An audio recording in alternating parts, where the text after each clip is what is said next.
which means sweetheart in Ojibwe. My mom thinks that's romantic.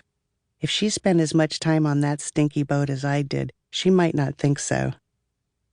I swung my binoculars back toward land and found Sam still planting his seedlings. All of a sudden, he looked up and smiled in my direction. I ducked into the leaves as a prickly heat crawled up my neck and across my face.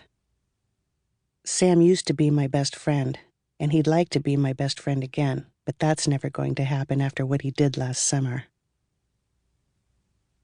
That night, we had tofu for dinner. Even if you try to drown it in sesame sauce, it still tastes like tofu.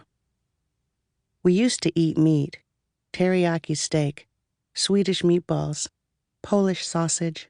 Those were the good old days. Mary Lee ruined everything a year ago when she turned 5.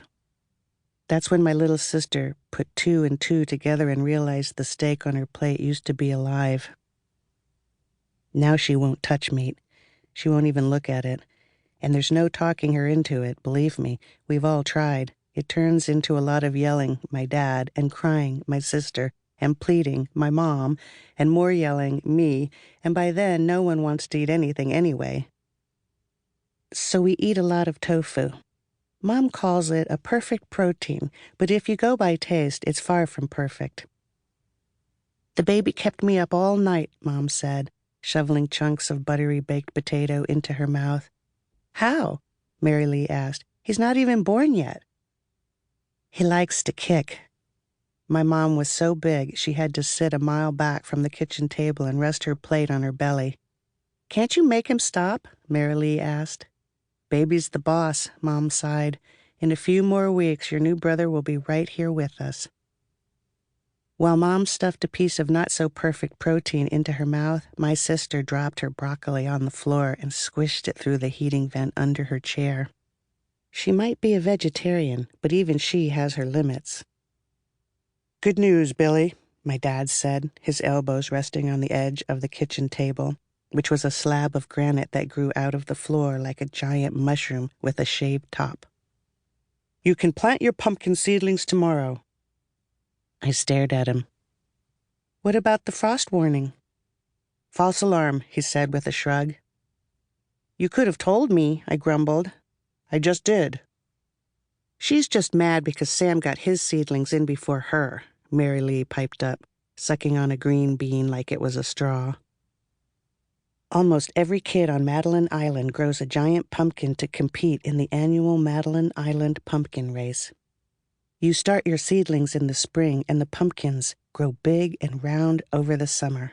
In the fall, you hack off the top of your biggest one, scrape out the slimy guts, line it with itchy burlap, haul the hollowed-out pumpkin down to the lake, jump inside, and race it across the bay using a kayak paddle.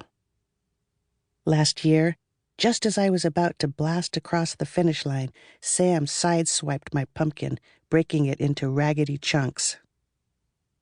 When he threw a look over his shoulder and saw me bobbing in the water, he looked guilty. He'd cheated, and he knew it. It's against the rules to ram another racer's pumpkin. Afterward, he flat out denied it. He said my pumpkin cratered because of all the rain that spring, that my pumpkin was too waterlogged to hold together. The judges hadn't seen what happened, so it was his word against mine. That was bad enough, but then I kept losing to him all through 6th grade. At the all-school spelling bee, I got hubris wrong, and he got escarpment right. Then, at the science fair, Ms. Bagshaw was very impressed with his acid test to tell minerals apart, and not so impressed with my comparison of the different respiration rates in goldfish versus humans. I'm gonna win the race this year, I declared. My mom looked up from her plate. Life isn't about winning, Billie. I didn't say anything. Because it is about winning, and everyone knows it. Even grown-ups know that. That's why they don't cheer when you lose. 2.